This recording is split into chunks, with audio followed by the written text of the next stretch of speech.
बाहर का भी और मन के अंदर का भी, दोनों ही वातावरण को हम शुद्ध और पवित्र बनाने के लिए ओम की ध्वनि उच्चारण करेंगे। मेरे साथ आप भी करेंगे और जब तक सांस खींचें तब तक ओम बोलते रहना है, लास्ट सांस के लास्ट लिमिट तक। हरि ओम।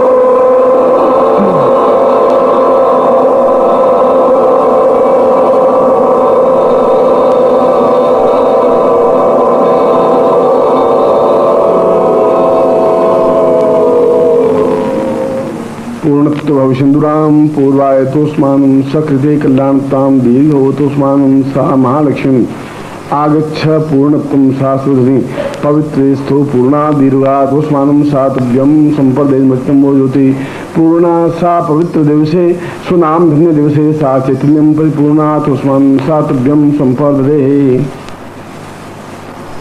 कल मैंने अपने प्रवचन में आपको समझाया था कि वो क्षण अपने आप में बहुत महत्वपूर्ण होते हैं जिन क्षणों में हम विशेष रूप से कोई पूजन प्रयोग या साधना कर लेते हैं। इसलिए दीपावली की रात्रि को भी हर समय पूजन नहीं हो सकता। दीपावली की रात्रि को सिंह लग्न में ही पूजन होता है या वृषभ लग्न में ही पूजन होता है। ऐसा क्यों होता है? इसलिए कि वो स्थिर लग्न होते हैं और लक्ष्मी घर में स्थिर बनी रह सके, इसलिए स्थिर लग्न में ही पूजा की जाती है। पूरी रात्रि में 3 बार चर लग्न आते हैं, चर माने विचलित होने वाले।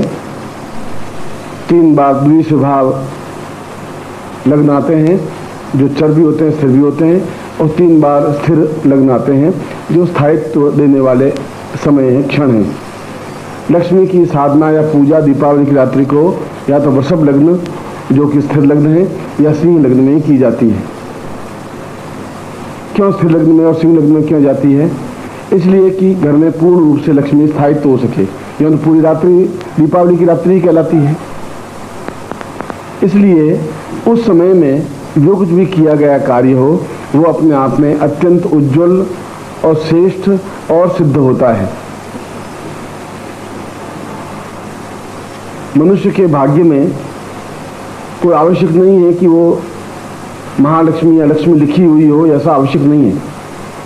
हजारों हजारों नहीं लाखों लोग ऐसे हैं जो दरिद्री हैं, गरीब हैं, निर्धन हैं, असहाय हैं, अपाहिज हैं, और इसलिए है कि उनके भाग्य में वह चीज लिखी हुई है ही नहीं। यद्यपि परिश्रम करने में कोई कमी नहीं है, तो बहुत परिश्रम करते भी हैं, भाग दौड़ भी करते हैं, झूठ सच भी करते हैं, उसके बावजूद भी उनके घर में धन का स्थायित्व नहीं आ पाता है। और धन का स्थायित्व नहीं आने के पीछे कारण यह है कि उनके भाग्य में वह चीज लिखी हुई है ही नहीं तो परिश्रम करने के बाद वो क्यों नहीं मिल पाती? परिश्रम वो पूरा करते हैं, मेहनत करते हैं, मजदूरी करते हैं, नौकरी करते हैं, व्यापार करते हैं, दुकान सबसे पहले खोलते हैं। दुकान खोलने के बाद भी उनको दिन भर में ग्राहक मिलते नहीं और उसके पास वाली दुकान बहुत ज़्यादा तेज चलती रहती है। कारण क्या है? कारण यह है कि उसके भाग्य में वो लाइन लिखी हुई नहीं है जो लाइन विधाता ने लक्ष्मी से संबंधित लिखी हो या न्यून लिखी होगी, वो कमजोर लिखी होगी। तो क्या किसी के जीवन में, किसी के भाग्य में अगर महालक्ष्मी की लाइन नहीं है तो क्या जीवन में दरिद्र ही रहेगा? शास्त्र में कहा ऐसा नहीं है। यदि शास्त्र का सहारा लेता है, यदि साधना का सहारा लेता है तो उस भाग्य लिपि को बदल सकता है। ज्योतिष नहीं बदल सकता है, आप नहीं बदल सकते, आपका पुरुषार्थ नहीं बदल सकता, परिश्रम नहीं बदल सकता, क्योंकि पुरुषार्थ करने में आपने कोई कसर नहीं रखी, मेहनत करने में आपने कोई कमी रखी नहीं। मगर बिना परिश्रम और इतना अधिक परिश्रम करने के बावजूद भी जीवन में धन की प्राप्ति नहीं हो पाती, या कारखाना बंद हो जाता है, या मिल चल नहीं पाती है, या दुकान नहीं चलती है, या घर में निर्धनता रहती है, जबकि आपके परिश्रम और बुद्धि में कोई कमी नहीं है। कई बार आपने अनुभव किया होगा कि आप दूसरे को गाइड करते हैं, उस रास्ते में चल के वो सक्सेस हो जाता है और आप नहीं हो पाते। तुम उसको कहते हो कि इस प्रकार से दुकान खोल लेते हैं, काम चल जाएगा, वो चला लेता है और आप जैसे तैसे रह जाते हैं। आपका भाई संपन्न हो जाता है, आप नहीं हो पाते। ऐसी क्या स्थिति है? यह स्थिति भाग्य में न्यूनता की वजह से है और प्रत्येक व्यक्ति के जीवन में कोई न कोई कमी विधाता लिखी देता है। किसी को धन है तो पुत्र नहीं है, धन और पुत्र है तो स्वास्थ्य नहीं है, ये तीनों चीजें हैं तो घर में शांति नहीं है, और यदि ये सब चीज हैं तो शत्रु बाधा बहुत है। अगर ये भी सब पांचों चीजें ठीक हैं तो गवर्नमेंट की कोई न कोई ऊपर प्रॉब्लम है जिसकी वजह से अनुकूलता नहीं मिल पाती, सभी सुख जीवन में नहीं मिल पाते। और मनुष्य का तात्पर्य है कि जीवन में सभी सुखों का भोग करे, सब कुछ जीवन में देखे, आनंद करे, अनुभव करे। जो कुछ जीवन में भोगना है, देखना है, ऐश करना है, भोग विलास करना है, बस सब कुछ करे। मैं तो अपने शिष्यों को कहता हूं कि ऐसा भूखे मरने की जरूरत नहीं है, व्रत उपवास करने की जरूरत नहीं है। भगवान ने बहुत भोज्य पदार्थ और भोग्य पदार्थ बनाए हैं, होटलें बनाई हैं, रेस्टोरेंट बनाए हैं, अच्छे कपड़े बनाए, कपड़ों की दुकानें बनाई हैं, और ये सब आप लोगों के लिए ही हैं। विज्ञान रोज तरक्की इसलिए करता है कि आप उसका उपयोग करें। वायुयान इसलिए बनाए कि आप विदेश यात्रा घूमें, देखें, और आप नहीं कर पाते हैं। और इसलिए नहीं कर पाते हैं कि आपके पास में ऐसा कोई सक्षम गुरु नहीं है, ऐसी कोई साधना नहीं है, ऐसा कोई मार्ग नहीं है, ऐसा कोई रास्ता नहीं है जिसके रास्ते पर चल करके आप उस जगह पहुंच सकें जो अपने आप में पूर्ण भोग और मोक्ष का रास्ता है। भोग का मतलब अय्यासी नहीं है, भोग का मतलब कोई स्त्री से छेड़खानी नहीं है। भोग का मतलब है कि हम आनंद पूर्वक उस जीवन को प्राप्त करें और वो सारे जीवन के जो कुछ पदार्थ हैं उनका उपयोग करें, कर सकें।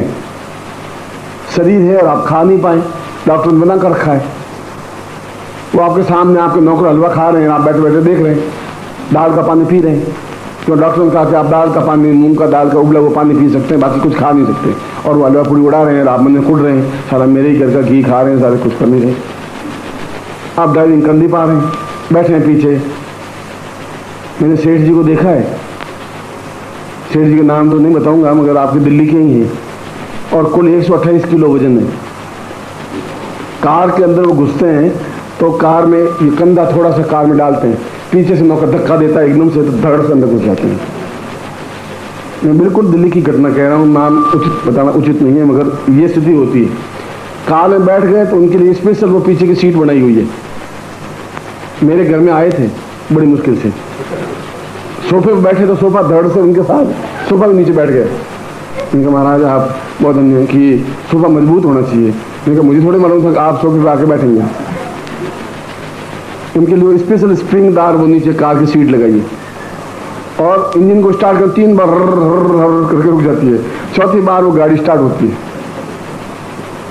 डॉक्टर ने कहा कि सेठ जी आप थोड़ा व्यायाम कीजिए, आप क्या है मूवमेंट नहीं कर पाते, बैठे रहते हैं गद्दी पर, थोड़ा हिलिए डुलिए, थोड़ा चलिए, तो फिजिकली थोड़ा सा एक्सरसाइज होगी तो आपका वेट भी कम हो पाएगा और थोड़ा ठीक हो पाएंगे। उनको ठीक होना है, वजन कम करना है। वजन मतलब अभी 2 महीने पहले तो 126 था, 128 हो गया, जबकि मैं तो कुछ खाता पीता नहीं हूँ। और नौकर मेरे खाते रहते हैं, भागते हैं, कारों में घूमते हैं, दही बड़े खाते हैं, ये खाते हैं, आप सबने मना कर रखा है। सेठ दिन दूसरे दिन नौकर को आज ही मैं अब सुबह उठ करके घूमूंगा, थोड़ा ये ध्यान रखना। तो डॉक्टर ने कहा है मुझे घूमना है और स्लिम होना है क्योंकि जीवन में कुछ करना है। दूसरे दिन साल वो निकले, वो पाजामा पहना, ऊपर कुर्ता पहना, एक कर्फदार, और बिल्कुल बाल बाल संवारे, अच्छी तरह से तैयार हुए, टिप टॉप, बाद में छड़ी पकड़ी, और उम्र 52 साल है, बहुत लंबी चौड़ी उम्र नहीं है, 52 ओनली। बाहर निकले तो जैसे झूमता हुआ हाथी निकल रहा हो वैसे निकले, ऐसे मतलब हाथी तो फिर भी पतला दिखाई दे। अब बाहर निकले तो ड्राइवर को कहा तुम गाड़ी पीछे पीछे लेके चल। ड्राइवर बेचारा सोचा न मालूम सेठ जी किस समय गिर पड़े, कोई पता नहीं, तो गाड़ी पीछे पीछे लेके चल रहा है। 10-12 कदम चले, गाड़ी में निकला, बैठ गए, घूम के वापस घर आ गए। बस ये उनकी सुबह प्रातःकालीन घूमने की दिनचर्या हुई। अगर आप ऐसा बनना चाहते हैं तो ऐसा भी आप बन सकते हैं। वो साधना भी मुझे आती है, यदि आप चाहें तो वैसा सेठ जी मैं बना सकता हूँ आपको, महीने भर में बना दूंगा, कोई टाइम नहीं लगेगा। मगर वो जीवन नहीं है, वो पैसा उनके पास करोड़ों रुपए हैं, वह बहुत दुखी है और मुझे कहते भी हैं, मैंने कहा तुम्हारी इच्छा क्या है? गुरु जी बस इतनी इच्छा है कि एक बार मूंग की दाल में रोटी चूरूं और चूर करके और 2-3 रोटी खा सकूं, पच जाए, बस इतनी इच्छा बाकी रह गई। आप कल्पना करिए कि क्या इच्छा उनकी। और मूंग की दाल में रोटी चूर के खा नहीं सकते, खाते में पचा नहीं सकते, साथ में वो कर नहीं सकते, नीचे बैठ नहीं सकते, कुर्सी पर ढंग से बैठ नहीं सकते, मंत्र जाप कर नहीं सकते। अब मैं साधना पंडितों से मंत्र जाप कराएं, पंडितों से रोटी खिलाएं तो खुद के पेट में जाती नहीं होगी। आप खुद कि मैं नीचे नहीं बैठ सकता, मैं चलो कुर्सी पर बैठ जाऊँ, उसमें कोई बात नहीं, कुर्सी पर बन जाए। तो कुर्सी पर बैठे तो 2-4 मिनट के बाद में वो इधर से करोड़ बदले, इधर से करोड़, फिर जाकर लेट जाते। बीमार नहीं है, हम सब सुखों का भोग करें। क्यों नहीं हमारे पास मकान क्यों नहीं हो, अच्छे से अच्छा पलंग क्यों नहीं हो हमारे पास, क्यों नहीं हम होटल में जाएं? तो साधक का मतलब नहीं थोड़ी कि होटल में जाएंगे ही नहीं, जाएंगे, प्याज लहसुन नहीं खाएंगे, दही से रोटी खा के आ जाएंगे, होटल में जाएंगे, घूमेंगे, देखेंगे, कोई दोष, उसमें कोई पाप नहीं है। तो हम साधु तुम्हें नहीं बनाना चाहता हूँ, मैं कोई तपस्वी नहीं बनाना चाहता हूँ। मैं कहता हूँ कि आप साधक बने, भोग भी करें, ऐश भी करें, अय्यासी नहीं बने, पाप कर्म में रत नहीं हो, गंदी नजर नहीं हो, आप अपनी नजर से नहीं गिरे। मैं आपको भोग और मोक्ष दोनों देने में समर्थ हूँ। जो आज हम प्रयोग कर रहे हैं ये दोनों ही स्थितियां देने में समर्थ हैं। इसलिए शास्त्रों में भोगस्य मोक्षस्य करस्ते एव, हमारे पूरे ऋषियों में एक भी ऋषि कुंवारा नहीं है, कोई ब्रह्मचारी एक भी नहीं है। सभी शादी, वशिष्ठ हो, विश्वामित्र हो, गर्ग हो, अत्रि हो, गौतम हो, कणाद हो, पुलस्त्य हो, और कोई भी देवता कुंवारा नहीं है। और किसी भी देवता के चेहरे को आप देख लीजिए, लाल सुर्ख टमाटर की तरह, कोई आपकी तो पिचकी हुई गाल वाला एक भी देवता नहीं है, एक भी ऋषि मरियल नहीं है। आप मरियल क्यों हैं? उनके पूर्वज हैं, उनके रक्त के आप हैं, आप मरियल क्यों हैं? फिर पूजा करते हैं आप भगवान कृष्ण की, कृष्ण के लाल सुर्ख तो गाल, बहुत सुंदर हंसमुख चेहरा, और आप मरियल से आरती करते जा रहे हैं। ये कैसा हुआ? क्या खेले? क्या बगते हैं आप? कोई देवता ऐसा पिचकी गालों वाला एक भी देवता तो हमें दिखा दीजिए इंडिया में। कोई देवता ऐसा नहीं है, सब बिल्कुल लाल सुर्ख है। कोई ऋषि ऐसा नहीं है, कोई जगदम्बा या देवी दुर्गा ऐसी कोई नहीं है। ऐसा क्यों है? हम इतने बीमार, असहाय, अपाहिज, क्रस्त, दुर्बल क्यों हैं? इसलिए है कि हम उस साधना से कट ऑफ हो गए और केवल भोग में ही बढ़ गए, एक साइड बढ़ गए, दूसरे साइड को संभाला नहीं हमने। नहीं तो हमारे जीवन में कारखाना बंद नहीं हो सकता था, हमारा व्यापार में कमी आ नहीं सकती थी, मन में न्यूनता आ नहीं सकती थी, हमारे मन में असंतोष नहीं हो सकता था, मगर हम वन साइडेड हो गए। दोनों साइड जुड़े होने पर ही आदमी जीवन में पूर्णता प्राप्त कर सकता है। और जिस दिन भी ये दुनिया इस बात को समझ लेगी, उस दिन दुनिया अपने आप में सुखी हो जाएगी। और नहीं समझेगी तो नहीं समझ रही है, और नहीं समझ रही है तो अमेरिका में इस समय 53% लोग आत्महत्या करके मरते हैं। 53%, संसार में कहीं पर भी 53% लोग आत्महत्या करके नहीं मरते हैं। ये अमेरिका का रिकॉर्ड है, जहां पर अरबों खरबों रुपए प्रत्येक व्यक्ति धनवान है। फिर क्या कमी है? क्यों वो दौड़ के इंडिया में आते हैं, गोवा के किनारे पड़े रहते हैं, वो चर्च पीते रहते हैं, पड़े रहते हैं, लखपति के बेटे हैं। आखिर अमेरिका से आया होगा तो 20,000 रुपये खर्च किए होंगे, यहाँ खर्चा उठाता होगा, कोई गरीब तो होगा नहीं, भिखारी तो होगा नहीं। वो क्या कारण है? वहाँ उनको सब कुछ है पर मानसिक प्रेम नहीं है, मानसिक शांति वहाँ नहीं है। वहाँ हरदम उद्विग्नता है, हरदम एक मन में घबराहट है, छल है। और जब तक मानसिक शांति प्राप्त नहीं हो सकती, तब तक जीवन का आनंद प्राप्त नहीं हो सकता।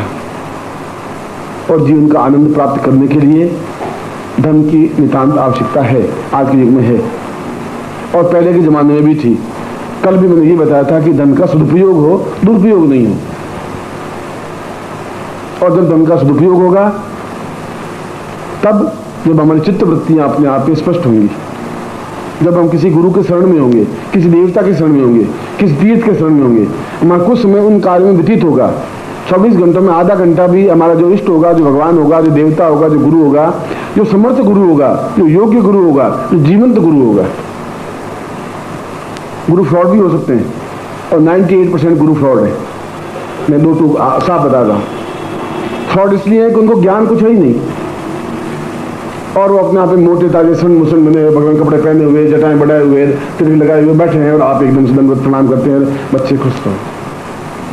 आप पूछे महाराज ये इसका क्या था? अरे तुम बच्चे, तुम नहीं समझोगे, ये बहुत ऊंची चीज है, तुम क्या समझो, तुम बच्चे हो, तुम चुप रह जाओ।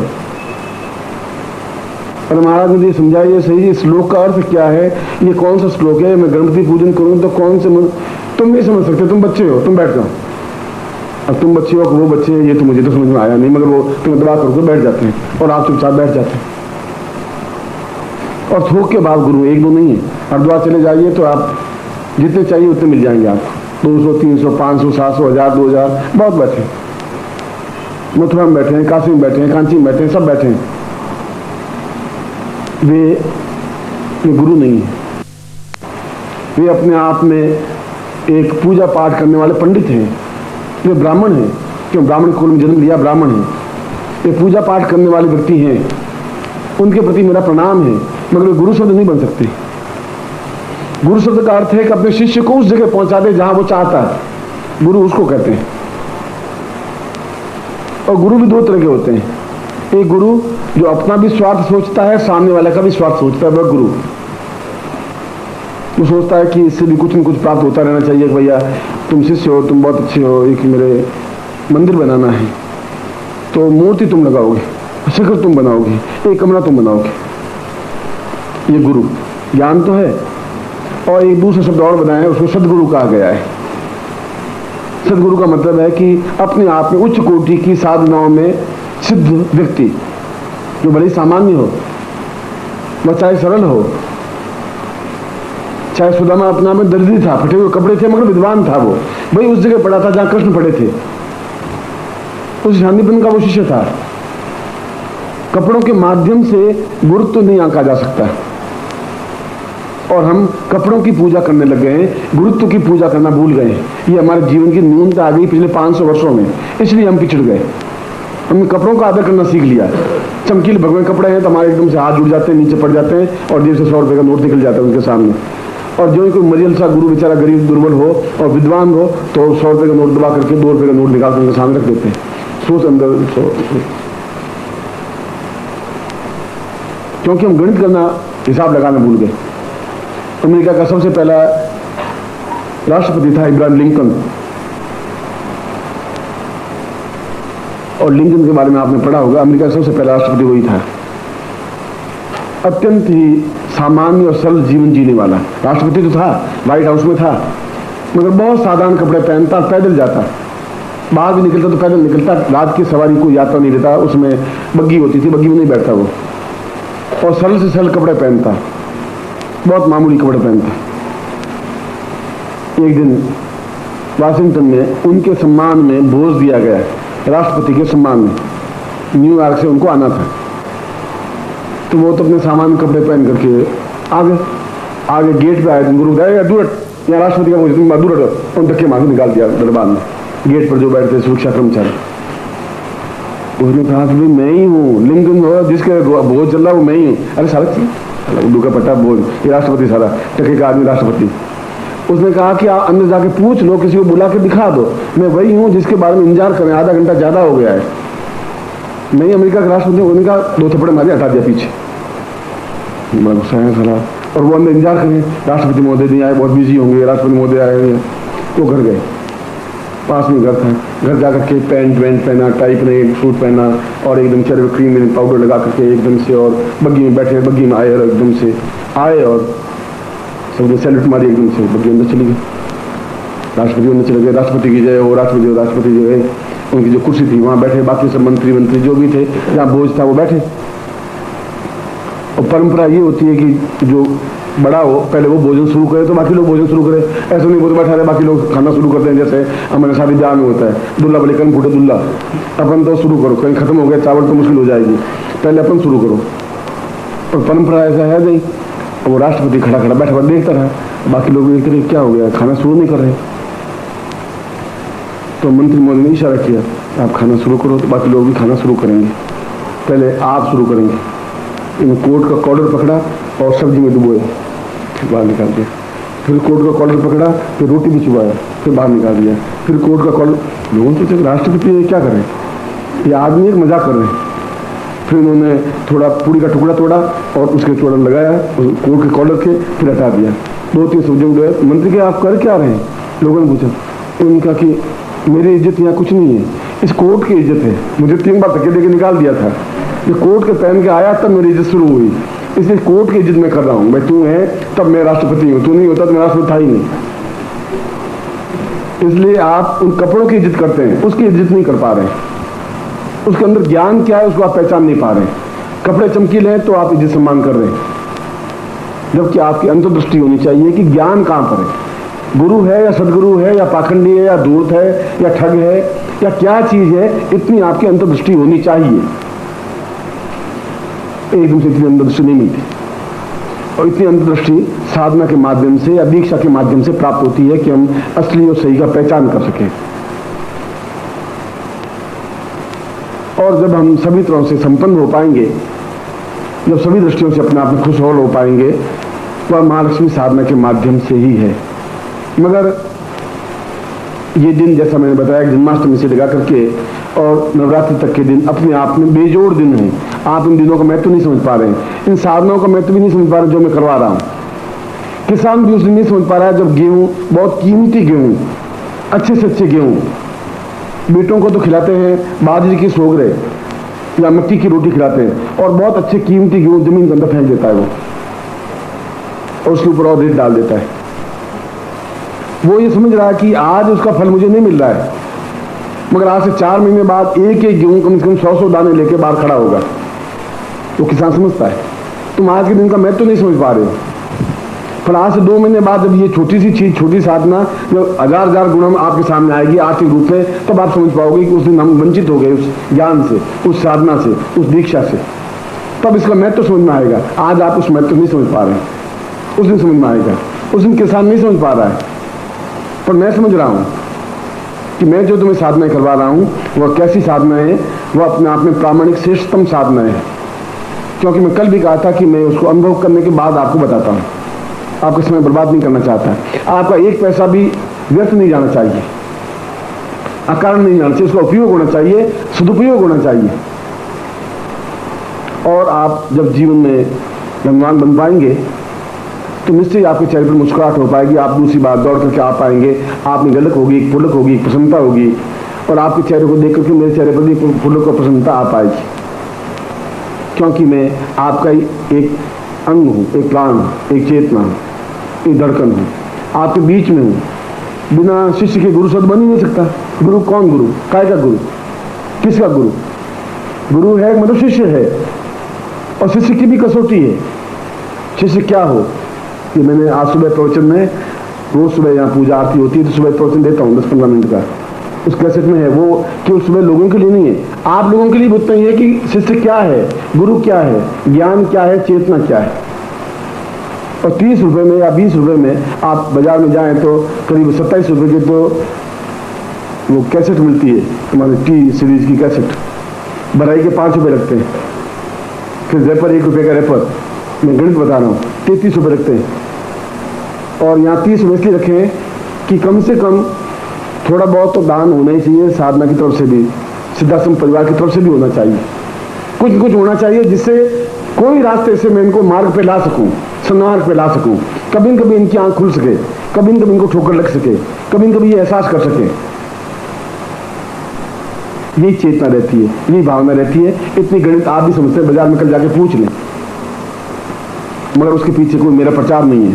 इस उम्र में आके मुझे प्रचार करने की जरूरत नहीं है। आप बाहर के किसी कोने में जाए, नाम सी माली का नाम लेंगे तो अपना पहचान लेंगे लोग। कोई टीवी पर सोने का विज्ञापन देने की जरूरत नहीं है कि आप सोना खरीदिए, बहुत कीमती है। निर्मा का विज्ञापन आता है, और 7 स्टार पत्ती, अजामत पत्ती का विज्ञापन आता है। सोने का विज्ञापन, हीरो का विज्ञापन आते नहीं है। मुझे भी विज्ञापन देने की जरूरत नहीं है, न इसकी आवश्यकता है, न मुझे इतनी प्रशंसा है जरूरत है, न फूलों की मालाओं की जरूरत है। मैं केवल ये चाहता हूं कि जिस वजह से प्रभु ने मुझे शरीर दिया है, उस शरीर का मैं उपयोग कर सकूं, आपको ज्ञान चेतना दे सकूं, और जिस दिन जो सिद्धि दिवस है, महत्वपूर्ण दिवस है, उस महत्वपूर्ण दिवस को आपके सामने रख सकूं, वो प्रयोग करवा सकूं। जैसे आज महालक्ष्मी दिवस है, आप स्वयं इस बात का अनुभव करें, विज्ञान की कसौटी में कसें। मैं कह रहा हूं आप चैलेंज के साथ लें, आज प्रयोग करें और 4 महीने बाद फिर अनुभव करें, और अनुभव को मुझे बताएं। या तो उसी जगह रहेंगे, या डाउन हो जाएंगे, या बढ़ जाएंगे, फिर उनमें से कोई एक घटना घटेगी। यदि बढ़ जाए तो समझ लीजिए आप मत मुझे मिलिए, समझ लीजिए कि मैं बिल्कुल सही जगह था, सही जगह पहुंचा था। नीचे उतर जाएंगे तो मैं आपको पूरा जिम्मेवार हूं, पूरे अर्जे खर्चे का जिम्मेवार मैं हूं आपका। कि मुझे मालूम है कि मैं कौन सी साधना दे रहा हूं, मुझे मालूम है मैं आपको क्या सिखा रहा हूं, मुझे मालूम है आपके शरीर में क्या स्थापन कर रहा हूं, ये मुझे ज्ञात है।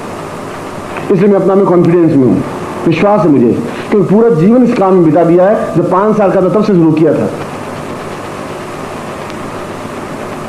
और यह कहकर के कि मैं कोई न दूसरों की कोई निंदा कर रहा हूँ, न दूसरों को नींद दिखा रहा हूँ। मुझसे भी बड़े विद्वान होंगे, हैं, मुझसे भी ज्यादा समझदार होंगे, योग्य गुरु होंगे। ये लक्ष्मी उपनिषद में एक श्लोक दिया है, और श्लोक बहुत अपने आप में महत्वपूर्ण है। वो पूरा उपनिषद पढ़ने लायक है। ऐसी चीजें आ जाएगी जिनको हम अपनी बहू बेटियों को देख नहीं पाते। ऐसा जीवन हो गया है, न धर्म रहा है, न जीवन रहा है, न कर्तव्य रहा है, न मर्यादा रही है, न एक दूसरे को सम्मान रहा है। हमारे जमाने में ऐसा था ही नहीं कि हम अपने पिता का चरण स्पर्श करने के बाद में प्रातःकाल में कार्य प्रारंभ करते। आजकल मुझे शायद 100 में से एक आध घर दिखाई देता हो कि कोई बेटा सुबह उठ के बाप को प्रणाम करता हो। ऐसा मुझे अनुभव हो नहीं रहा है। क्या हो गया 20-25 साल में, इतना क्या हो गया? और कल्पना करिए 5 साल बाद क्या घटना घट जाएगी। अभी बेटे खड़े होकर गालियां देते हैं बाप को कि क्यों पैदा किया मुझे, जो पैसे नहीं दे रहे तो पैदा क्यों किया आपने? हमने कहा था आपको पैदा करने का, क्यों किया था आपने पैदा? तो 2 टूक बेटे ऐसा प्रश्न कर लें तो शायद हमें डूब के मर जाना चाहिए। इसलिए कि हम उनको संस्कारवान बना नहीं पाए। इसलिए संस्कारवान बना नहीं पाए कि हमारे घर में न ऐसी कैसेट थी, न ऐसी पुस्तक थी, फिल्मी दुनिया थी और डाइजेस्ट थे। वे हम भी देखते थे, वो भी देखते थे, और उससे ऐसा वातावरण ऐसा बनेगा ही। नंगी लड़कियों के फोटो उसमें देखते थे, हम चुपके देखते थे, वो खुले देखते थे। तो संस्कार उसमें ऐसे आएंगे, ऐसे बोलेंगे। वो दोष आपका है, उनका कोई दोष नहीं है। आपके घर में कभी अगरबत्ती लगी नहीं, धूप लगा नहीं, पूजा लगी नहीं, कोई ऐसी पुस्तकें नहीं, इस प्रकार कैसेट नहीं। जो भी धार्मिक कैसेट हो, चाहे जगदम्बा कैसेट हो, चाहे कहीं पर बिकती हो, कैसे भी हो, कम से कम बस सुबह सुबह तो गुंजरण उनका होना ही चाहिए। ऐसा प्रवचन होना ही चाहिए, ऐसा जीवन की मर्यादा होनी चाहिए। कभी न कभी उस पर प्रभाव पड़ेगा ही, उन बालकों पर, उन पत्नी पर, उस बहू पर, घर की चीज़ों पर, घर के जीवन पर। मैं सुना रहा था उस श्लोक को, जो लक्ष्मी उपनिषद का श्लोक है। लक्ष्मी स्तोम वरदा भवेत परिसम ज्ञानो मता वर्षिणी पूर्वम पुण्यनाड्य पूर्व सहितम आनंद देवो विति दीर्घायुष्य गृहस्थ पूर्णमयितम सन्मार्ग से व्यासदयी पूर्वा वै भय मुक्त रहित मंतम पूर्वोच लक्ष्मी वदई। ऋषि ने कहा है कि जीवन का आधार आज और आने वाले पीढ़ियों में भी लक्ष्मी का रहेगा ही, धन का रहेगा ही, और रहना भी चाहिए। और धन के माध्यम से जीवन में एक तुष्टि मिलती है, एक मानसिक संतोष मिलता है कि मैं अपने जीवन में जो कुछ करना चाहता हूँ, चाहे धर्म, चाहे अर्थ, चाहे काम, चाहे मोक्ष, चाहे ऐश्वर्य, चाहे भोग, जो कुछ करना चाहता हूँ मैं करूँ। यदि वो गुरु से जुड़ा हुआ तो फिर गलत रास्ते पर जाएगा भी नहीं। यदि घर में ऐसा वातावरण होगा तो गलत घर में वातावरण बनेगा भी नहीं। और उसके माध्यम से हम अपने जीवन की इच्छाओं की पूर्ति कर सकते हैं। उसके माध्यम से हम जीवन में यश प्राप्त कर सकते हैं, मंदिर बना सकते हैं, मस्जिद बना सकते हैं, देवालय बना सकते हैं, धार्मिक ग्रंथ खरीद सकते हैं, यश प्राप्त कर सकते हैं।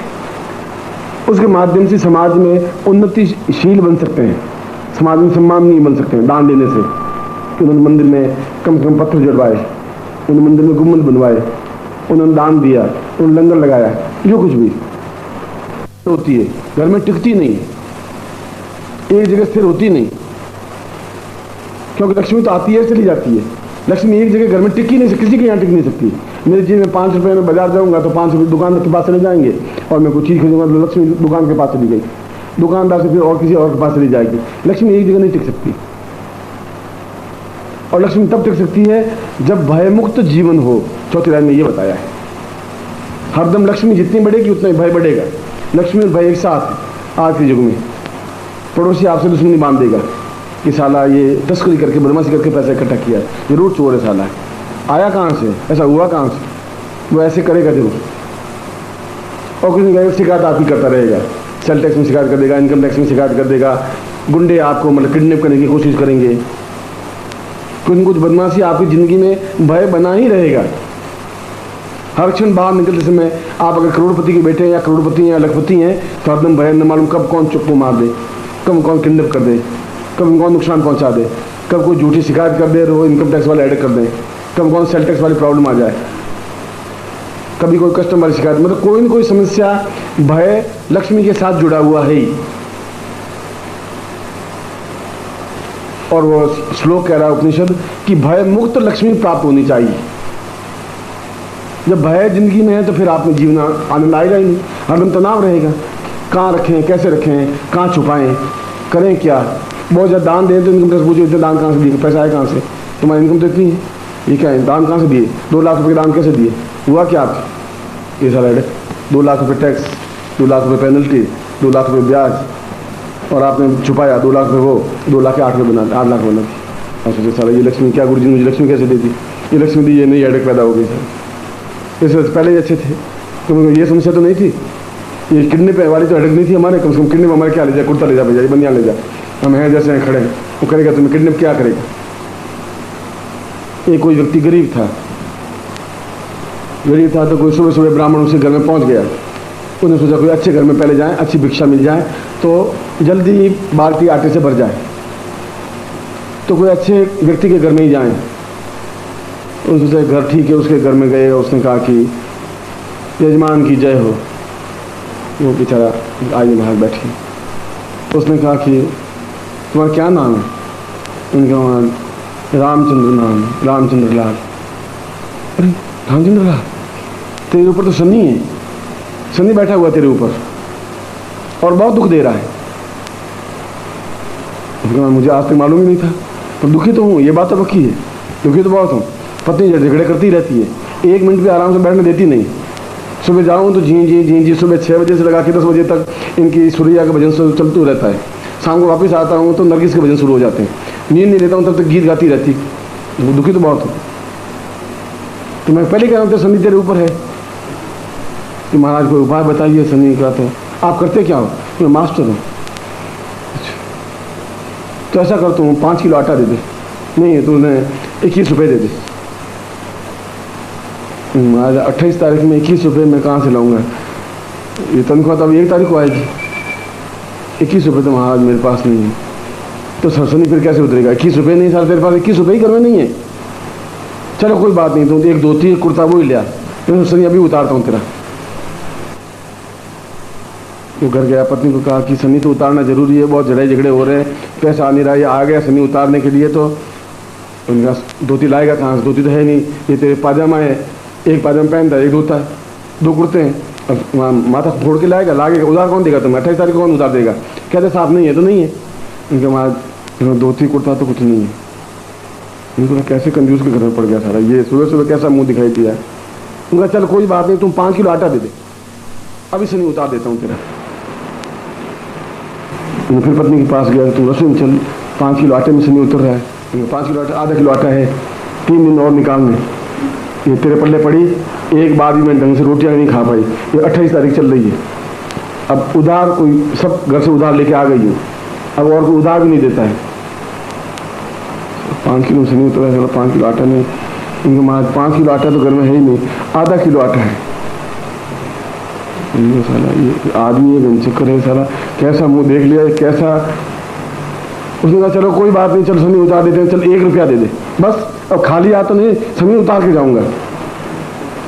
उसने गया, कुर्ता उल्टा करके झटका, धोती झटकी, दूसरा कुर्ता उसको झटका।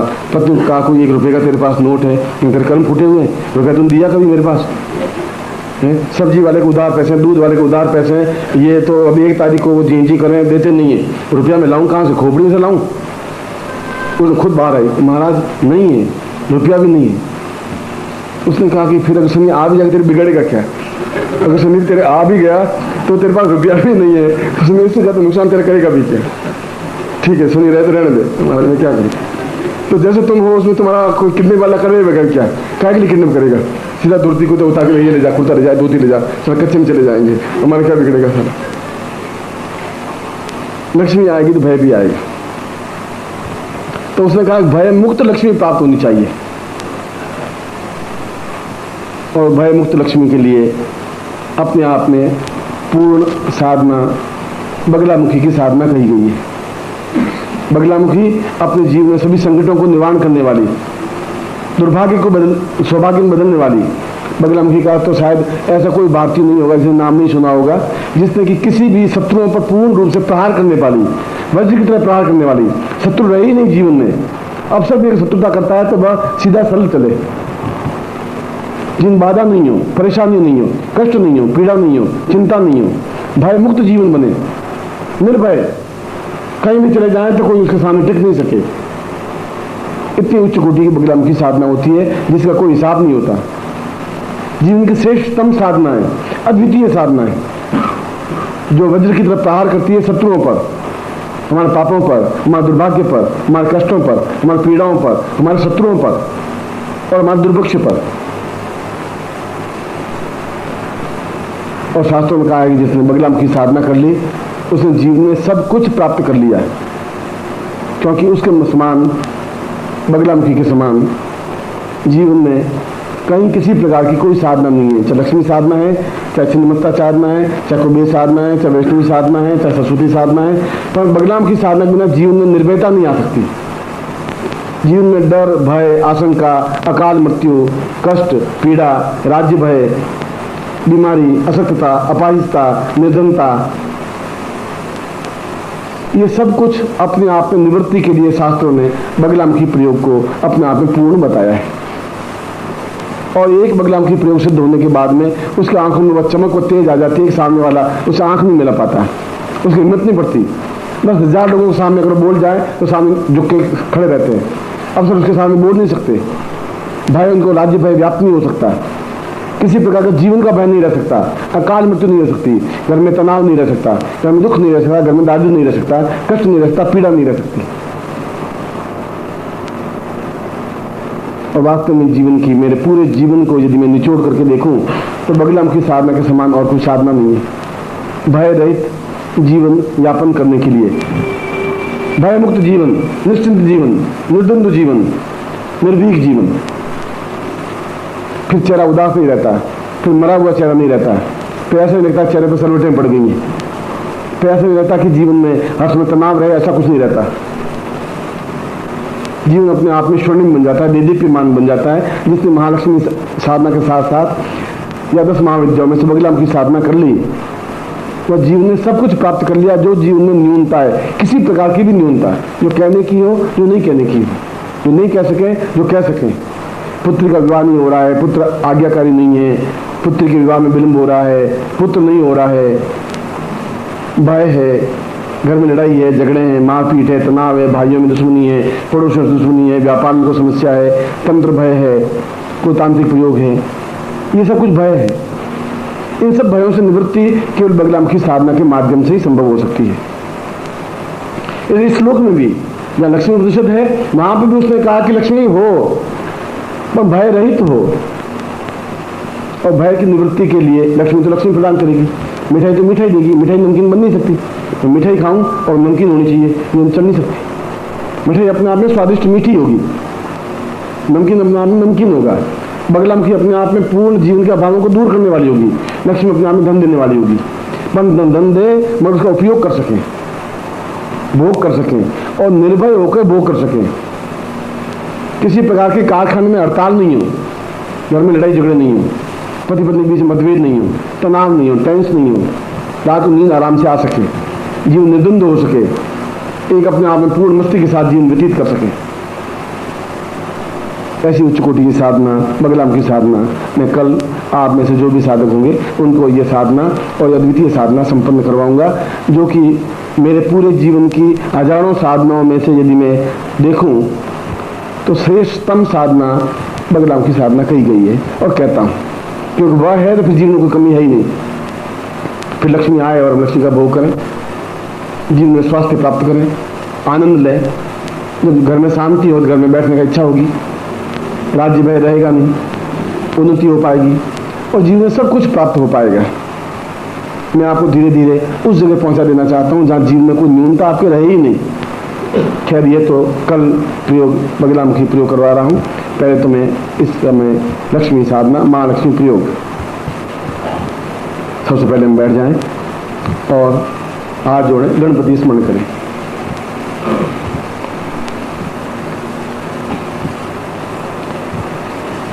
विघ्नेश्वराय वरदाय स्वरप्रियाय लंबोदराय सकलाय जगद्दिताय नागाननाय सद्य विभूषिताय गौरीशुताय गणनाथ नमो नमस्ते। भक्तातिनाशन पराय गणेश्वराय सर्वेश्वराय सुभदाय सुरेश्वराय विद्याधराय विकटाय च वामनाय भक्त प्रसन्न वरदाय नमो नमस्ते। नमस्ते ब्रह्मरूपाय विष्णुरूपाय नमः। नमस्ते रुद्ररूपाय करिरूपाय नमः। विश्वरूपस्य रूपाय नमस्ते ब्रह्मचारिणे भक्तप्रियाय देवाय नमस्तभ्यं विनायक लंबोदरस्तुभ्यं सत्यं मोदक प्रिय निर्विघ्नं कुरु मे देव सर्वकार्येषु सिद्धिदा त्वां गणपतिं स्मरेत। शिखाबंधनम चोटी गांठ लगाइए। मानस तोखने मानो आग मानो गोख मानो असुख मानो वीरन मानो त्वा हवा में तत्रादो तिलकम कृत्वा नमो सुनंताय सहस्रमूर्तये सहस्रपादाक्षरुर्भावे सहस्रनाम्ने पुरुषाय शाश्वते सहस्रकोटि धारण मासे गंधाम पांतु संकल्पम कुर्यात।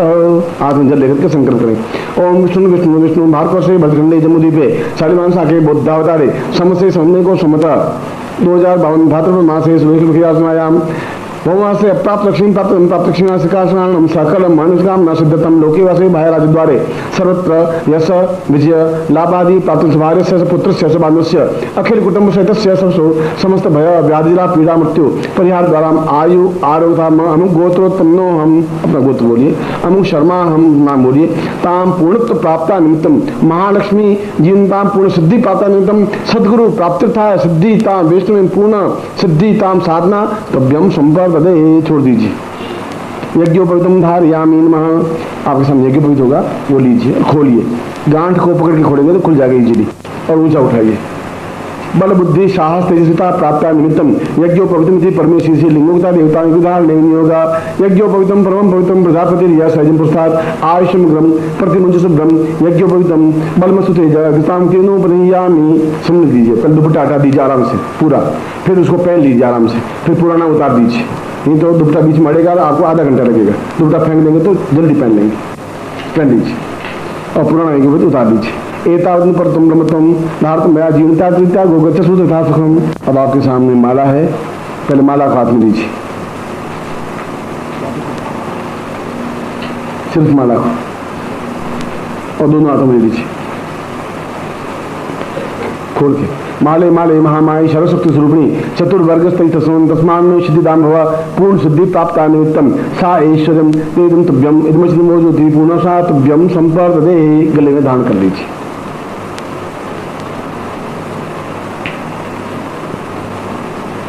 अब आपके पास गुटिका है, उस गुटिका को हाथ में लीजिए। यंत्र को बाद में अपने शरीर में महालक्ष्मी को स्थापन करें। गुटिका को दाहिने हाथ में पकड़ लीजिए। पूर्णम ऐश्वर्य महालक्ष्मी स्थापयामि नमः। ताम चित्तम भाग्यलक्ष्मी स्थापयामि नमः। ऐश्वर्यं ताम नेत्र ज्योति लक्ष्मी स्थापयामि नमः। एतस्मानं पूर्वाग्रहण लक्ष्मी स्थापयामि नमः। मुखे वाग्देवी लक्ष्मी स्थापयामि नमः। ग्रीवायां सरस्वती लक्ष्मी वाक्सिद्धि लक्ष्मी स्थापयामि नमः। वक्षस्थलो पूर्णत्व लक्ष्मी स्थापयामि नमः। हृदय हृदेश्वरी लक्ष्मी स्थापयामि नमः। उदरे साम पूर्णम गृहस्थ स्व लक्ष्मी स्थापयामि नमः। नाभूसा ब्रह्म लक्ष्मी स्थापयामि नमः। हस्तयो साम पूर्ण इंद्र लक्ष्मी स्थापयामि नमः। पृष्ठो सा पूर्णत्व लक्ष्मी स्थापयामि नमः। सर्वे लिंगानि पूर्वायतोस्वानं सकृते सखामि सर्वत्र अंग प्रत्यंगम लक्ष्मी स्थापयामि नमः। गुटिका को नीचे रख दीजिए और हाथ जोड़ दीजिए। मैं आपके शरीर में 108 लक्ष्मी को स्थापन कर रहा हूं। उसके लिए यंत्र अपने हाथ में ले लीजिए और प्लास्टिक हटा दीजिए। गुटिका को नीचे रख दीजिए। तिलकम कृत्वा कुमकुम पड़ा है, उस कुमकुम से उसको पूरी तरह से लेप कर दीजिए। यंत्र को पूरा कुमकुम लेकर के उसको लाल कर दीजिए। पूरे यंत्र को बिंदी लगाने की जरूरत नहीं। शीर्षोत्थान कुंकुमाम अक्षतामता पूर्वाय तो स्वानु कृते कल्याण ताम पूर्ण मम ग्रहे पूर्ण रक्तिमाम ताम पूर्णतम रक्ति लक्ष्मी आवायामी स्थापयामि न पूर्ण पूजन च कुर्यात अक्षतम समर्पयामि मां। ओम अक्षन नमी मंदरियानुगता सौखत सुभानो वित्तान उच्चयाम योजाम अक्षम समर्पयामि अक्षतांते पुष्पम। ऐसा सोचे मैं पुष्प चढ़ा रहा हूँ। अक्षत चढ़ा दिए पुष्प की जगह पुष्पम चढ़ा रहे हैं। सुमाल्यानि सुगंधिनी मालित्यादि दो मया आदम पूजार्थम पुष्पाणि पुष्पम समर्पयामि न धूपम समर्पयामि न धूपांते दीपम समर्पयामि न दीपांते नैवेद्यम समर्पयामि न नैवेद्यान्ते पुंगीफलं समर्पयामि न पुंगीफलान्ते दक्षिणां समर्पयामि न दक्षिणान्ते लौंग इलायची शाम पातुभ्यं संप्रदयिता सति प्रदक्षिणां समर्पयामि न यानि कानि च पापानि ज्ञाता अज्ञातकृतानि च तानि जानिष्यन्ति प्रदक्षिणां पदे पदे पापोऽहं पापकर्माहं पापात्मां पापसम्भवः त्वायिमां पुण्डरीकाख्यो शर्पाप सां महालक्ष्मीं मम गृहे मम हृदये मम स्थाने मम हृदये मम मंदिरे ताम् आवायामि स्थापयामि नमः तत्रादु 108 पूर्ण शक्तिपात युक्तम मम हृदय पूर्ण लक्ष्मी आवाहयामि पूर्णत्वं स्थापयामि न शीघ्र लक्ष्मी आवाहयामि मम व्यापार वृद्धे स्वराज्य कार्य राज्य कार्य मतलब नौकरी राज्य कार्य अनुसार मम समस्त कार्य सा पूर्णत्व प्राप्त निमित्तम शीघ्र लक्ष्मी उन्नति प्राप्त सर्व सुख सौभाग्य धन धान्य ऐश्वर्य प्रतिष्ठा तां पूर्णतम तुभ्यं संप्रदेतां गुरुमुखेन एतोस्मान् सा तुभ्यं कल्याणतम दीर्घो कल्याण लक्ष्मी आवाहयामि स्थापयामि नमः। अब आप केवल यंत्र को लेकर के खड़े हो जाइए, गुटिका को नहीं लेना है और कुछ नहीं लेना है। खड़े हो जाए, पंजों के बल खड़े होना, ये सिद्धि रूप का अंग विन्यास है और वो यंत्र विन्यास है और मुख विन्यास है, तीनों एक साथ मिलने चाहिए। पंजे के बल खड़े होकर के ऐसा और हाथ जितना ऊंचा उठ सके इतना, और जितना पंजा ऊपर उठ सके और सीधा मंत्र बोलो। ओम महालक्ष्मी स्थापयामि तो महालक्ष्मी स्थापयामि न कीर्ति लक्ष्मी स्थापयामि न धनलक्ष्मी स्थापयामि न धान्य लक्ष्मी स्थापयामि न ऐश्वर्य लक्ष्मी स्थापयामि न पूर्ण लक्ष्मी स्थापयामि न पुत्र पौत्र लक्ष्मी स्थापयामि न कीर्ति लक्ष्मी स्थापयामि न चैतन्य लक्ष्मी स्थापयामि न उत्तर लक्ष्मी स्थापयामि न उत्तर लक्ष्मी स्थापयामि न इंद्राणी लक्ष्मी स्थापयामि न अप्सराम लक्ष्मी स्थापयामि न सिद्धासम लक्ष्मी स्थापयामि न पुरुष लक्ष्मी स्थापयामि न देवस्तम लक्ष्मी स्थापयामि देव लक्ष्मी स्थापयामि न गंगा लक्ष्मी स्थापयामि न ब्रह्मेत्वाम लक्ष्मी स्थापयामि न विष्णु पत्न्या च धीमी लक्ष्मी स्थापयामि न रुद्रत्वाम गौरी लक्ष्मी स्थापयामि न गणपति लक्ष्मी स्थापयामि न रिद्धि लक्ष्मी स्थापयामि न सिद्धि लक्ष्मी स्थापयामि न सदा सुख लक्ष्मी स्थापयामि न कीर्ति लक्ष्मी स्थापयामि न लाभ लक्ष्मी स्थापयामि न पूर्ण लक्ष्मी स्थापयामि न चैतन्य लक्ष्मी स्थापयामि न दीर्घायुष्य लक्ष्मी स्थापयामि न पुत्र पौत्र लक्ष्मी स्थापयामि न राजद्वारे विजय प्राप्तां लक्ष्मी स्थापयामि न दीर्घ स्थापयामि न एतस्मान् स्थापयामि न पूर्ण स्थापयामि न लक्ष्मी स्थापयामि न चैतन्य लक्ष्मी स्थापयामि न दीर्घायुष्यं स्थाम लक्ष्मी स्थापयामि न पूर्ण लक्ष्मी स्थापयामि न दीर्घ एतस्मान् कल्याणं स्थापयामि न कल्याण लक्ष्मी स्थापयामि न पूर्ण लक्ष्मी स्थापयामि न दीर्घयुक्त्वाय लक्ष्मी स्थापयामि न पाप निवारणं लक्ष्मी स्थापयामि न दारिद्र्य विनाशकं लक्ष्मी स्थापयामि न चिन्नसं लक्ष्मी स्थापयामि न नेत्र ज्योति प्रकाश लक्ष्मी स्थापयामि न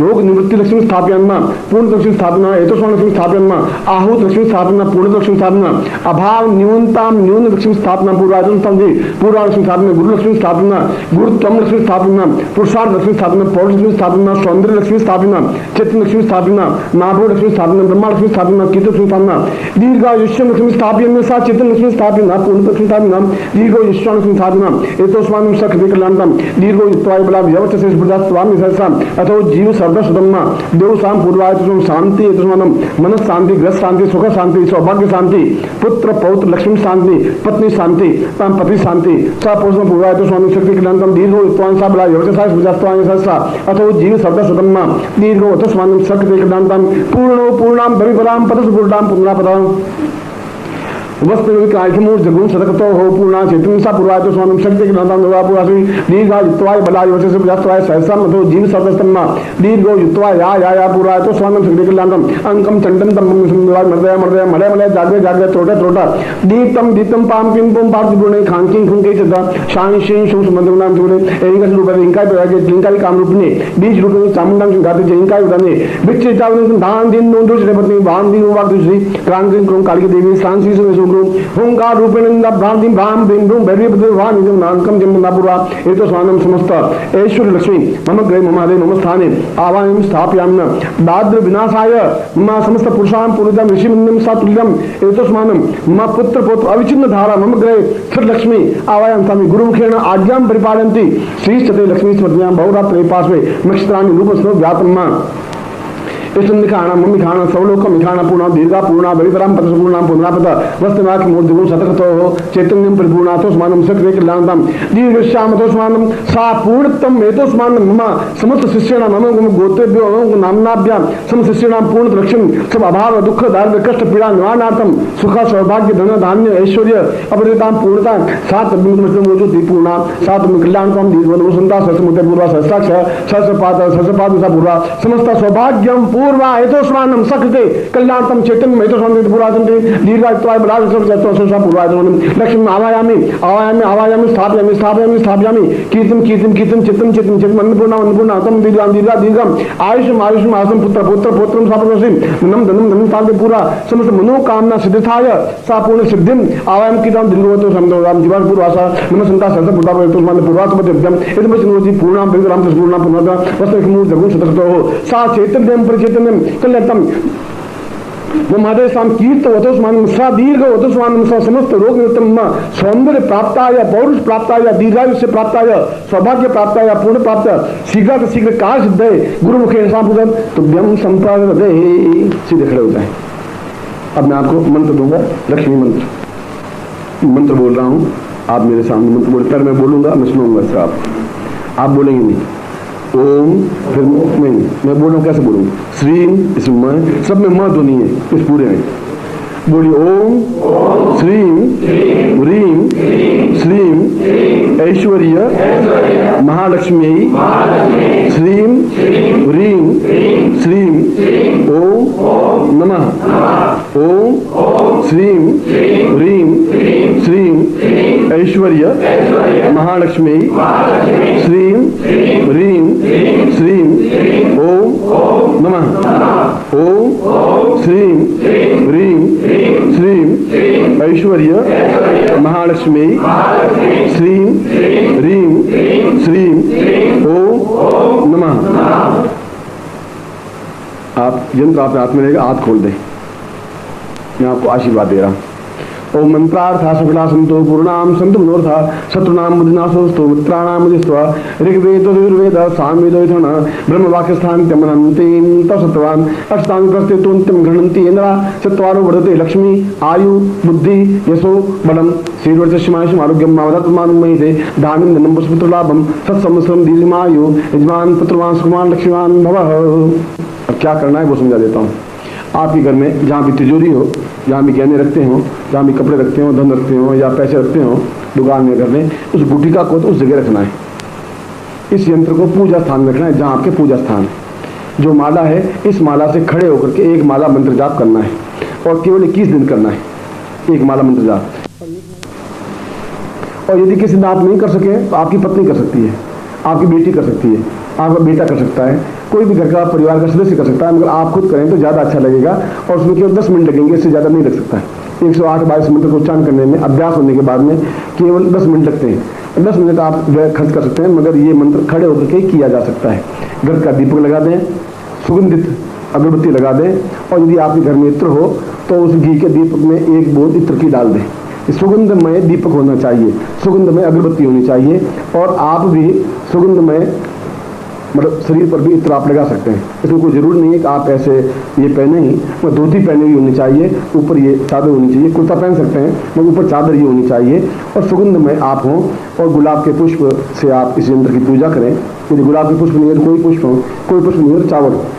मैं इसलिए बताऊं कि फिर आप तकलीफ नहीं हो, मगर पूर्ण विधि ये है कि 120 दिन तक एक माला मंत्र जाप आप स्वयं करें, खड़े होकर के करें, यंत्र के सामने करें, सुगंधित दीपक हो, सुगंधित अगरबत्ती हो, और पूर्ण मनोयोग पूर्वक मंत्र जाप करें। और 4 महीने बाद आप मुझे मिलें जरूर, इस पॉइंट पर मुझे उत्तर जरूर दें, और मैं आपको आशीर्वाद देता हूं कि आपके जीवन में सभी दृष्टियों से पुण्य, श्रेय, श्रेष्ठता, यश, सम्मान और कीर्ति मिले। ऐसा ही मैं आपको हृदय से आशीर्वाद देता हूं।